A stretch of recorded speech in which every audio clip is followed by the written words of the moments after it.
Yeah, yeah, yeah.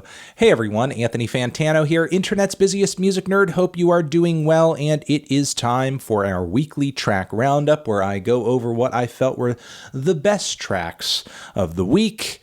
Well, the best and the worst. I list them all down below if you want to check any of them out.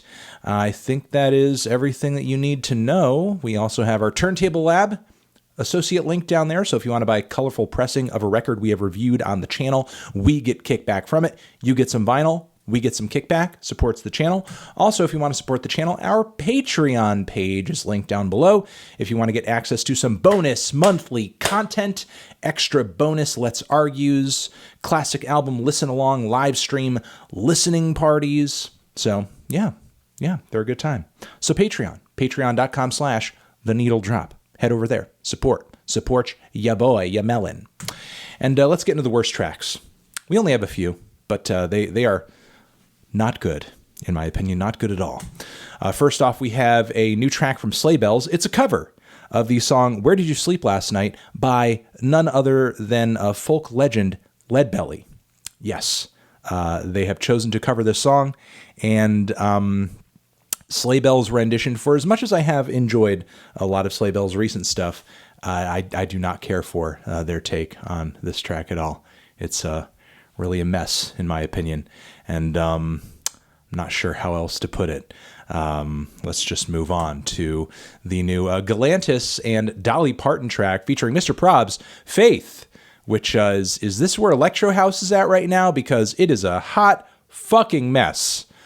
This track is a blemish on humanity and never should have happened. From the instrumental to the ultra bright, uppity, trying to feel good but failing so hard instrumental to Dolly Parton's voice, which sounds so touched up that it's almost alien. Everything about this track is over budget and, underperforming. Let's just get into the tracks that I thought were meh. Not blowing me away, but definitely worth checking out, worth pointing in your direction. First, the new Tonight track, Dollars, which, I don't know, to me just felt very mild. Didn't hit as hard as a lot of the duo's classic stuff. And while Serpent wasn't exactly a total barn burner either, I liked that track was kind of weird. I liked how out there some of the sampling was, and some of the rhythmic elements were toward the back end. However, this one feels just very plain, average, and not really going into the red in terms of groove, percussion, bombacity, intensity. Just felt like a very mild version of some of the hard-hitting electronic music, trap-inspired hard-hitting electronic music from the duo's debut EP. I guess we're getting another EP very soon in November, and hopefully the other tracks are better. Moving on from there, Selena Gomez, Lose You to Love Me, a track that a lot of people have been talking about this week because some have said that the lyrics on this track are about Justin Bieber. And if that is the case, damn, Justin Bieber is like almost evil. The lyrics on this track are pretty cutting. I would actually say the lyrics are probably the best element of the entire track. The vocals, the piano, I think are maybe a tad bit generic, but at least the lyricism hits pretty hard. And I think the whole notion, the refrain, the hook of having to lose someone to get them to love you or to kind of spark this real, genuine feeling of love is a pretty smart, interesting take in a pop song I don't think I've quite heard before. So good on Selena Gomez for getting some good lyrics packed into this track that have gotten people talking. We also have another track from Julie Doiron as well as Phil Elverum under the Mount Eerie name, Lost Wisdom Part 2, their collaborative effort that dropped a while ago, the first time they crossed paths on a Mount Eerie record. We are getting the follow-up to that very soon. This new cut over here is a very slow-burning piano ballad that didn't really get a whole lot out of on my first listen, but I don't know, it's a song that could grow on me in terms of appeal once I hear it in the context of the entire record. Belief is the name of this track, and it's slow, it's very somber. Give it a try. give it a shot. If you're a Mount Eerie fan, if you're a Phil Elverum fan, you kind of know what you're getting into at this point. We also have a new track from Little Dragon, which I'm not as crazy about this one as I would like to be. Tongue Kissing is the name of it, not only because of the title, but also the grooves, the vocals, the whole song. It all just sounds very faint. I just feel like Little Dragon are stuck in this weird limbo period in their career where the music they're dropping now is just nowhere near as bold as it used to be when they first kind of launched onto the scene. And they've never been a super crazy in-your-face band, but their music and their sound is just more and more just becoming like a pastiche or something, and it's a little disappointing. I don't know. Just hoping for something a bit more structured and memorable in the future from them. We also have a track from this artist that I just stumbled upon this week, Lerado Kahlil. I hope I'm pronouncing that name right. Bronem is the name of the cut. It's grimy. It's Earl influenced, I would say. Some of the bars on it are pretty great. I like the dark, nasty, just dirty, mean energy of this track. I like the weird alternative instrumental, and the music video it's attached to is fantastic as well. This dude could be someone to look out for in the coming months, I would say. So keep an eye and an ear out. We also have this new track over here from none other than Kesha, and it also features a Big Frida of all people. I'm loving this combination of piano balladry, what sounds almost like country songwriting and legitimate bounce music. Raising Hell is the name of the song. I think the elements of these two styles come together really well on this track. I just think Kesha's songwriting and her singing on this cut could have been better. Loving the fusion of ideas. Production's pretty solid. The tune I'm just not entirely sold on, but admiring Kesha's ambition here, and her willingness to reach into a genre that doesn't often get the shine that it should in the mainstream. And we have also here a new single from none other than producer Kai Whiston. Although with this new track, Blue Dots, not the type of banger music that people may have been expecting from Whiston, given his last record, given the collaboration with Baby and with Igloo Ghost that dropped not too long ago. No, this is a pretty heady, progressive piece of electronic music. I'm not going to call it IDM or anything like that because it's not totally embracing a lot of those classic IDM, what you might call IDM elements, but still, it's a very linear and heady piece of electronic music composition. And I don't know, it underwhelmed me quite a bit, frankly, but I thought there were still a lot of great ideas on it. And I don't know, I'm willing to check out this new direction, that potentially new direction that he has going, and see where it kind of heads. So Blue Dots, Kai Whiston, give it a shot. We also have Doja Cat, Rules. Yes, Doja Cat has come through with a pretty popular new song and music video, a lot of great visuals and looks in this music video that people have been going crazy for. The song itself, though, is a pretty straightforward piece of pop rap. And despite how underwhelming it is in some respects, I feel like she was really trying to position herself as a lyricist on this song. This was going to be her track where she really dropped fucking bars. And despite it being pretty clear that was sort of her intention on this one, I feel like she fell terribly short on that. Not that there were any terrible, awful, totally trash lyrics throughout the track, but there was never a moment lyrically and flow wise as well, given in comparison with other tracks that she's dropped in the recent past. She raps more aggressively on this track than usual, than I think people are used to from Doja Cat at this point. But there was never a point where I heard a flow or a bar and I was like, damn, oh my God, she's killing it. She's trying to go hard, but she's not like an animal on the mic or anything like that. But I don't know. I guess we'll see where this goes from here. It's not bad. It's not a terrible track. I mean, the instrumental is fine. The flows are fine. The energy is fine. I just don't think it's as standout as some of her more recent songs. So Doja Cat, Rules. It's decent. It's okay. Also, we have Destroyer over here. Crimson Tide, new track.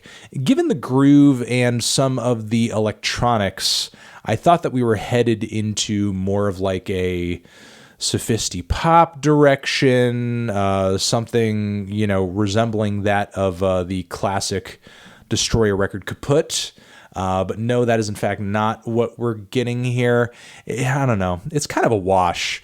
It's a very linear groove. It seems never ending, and it's got a great vibe at first, but it grows very stale very fast. And it seems like eventually we'll hit a point where some changes in the songwriting might come, or a strong hook might reveal itself, or all of this tension, all this repetition will eventually pay off into something grand, whether it be something musical or a lyrical statement, but it never really quite happens. You're just kind of waiting for something to occur that never really occurs. I mean, for the moment that it's on, it's fine. Again, Crimson Tide is the name of the track. But I'm not super crazy about the entire 6 minutes of it. I feel like it really fails to justify the length of the entire song. We also have a new track from Dave East over here, Nas on the track. He really dominates Nas. Nas really dominates the song. Barely feels like a Dave East track, honestly.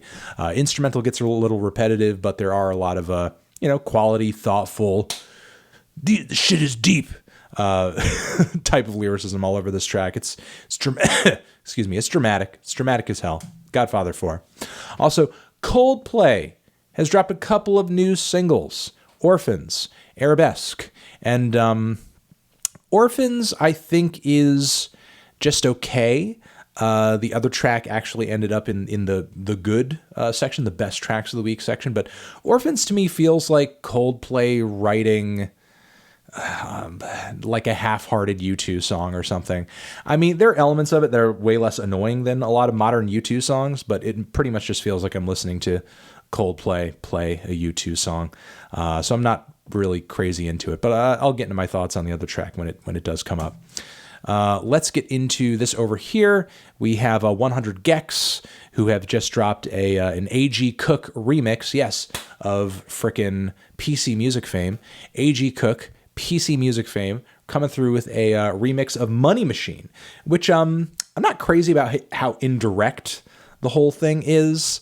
I wish that it kind of celebrated the fun and the melodies of the song originally, but you have to kind of appreciate how noisy and abstract some of the ideas that Cook comes up with in this remix are. So, that's cool. That's fine.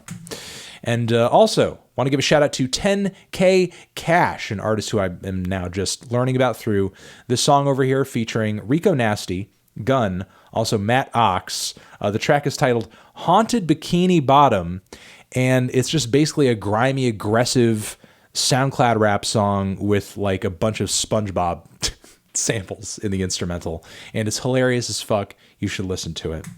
All right, let's get into the tracks. I thought were the excuse me, literally dying on the microphone here. Let's give a listen to the best tracks of the week over here.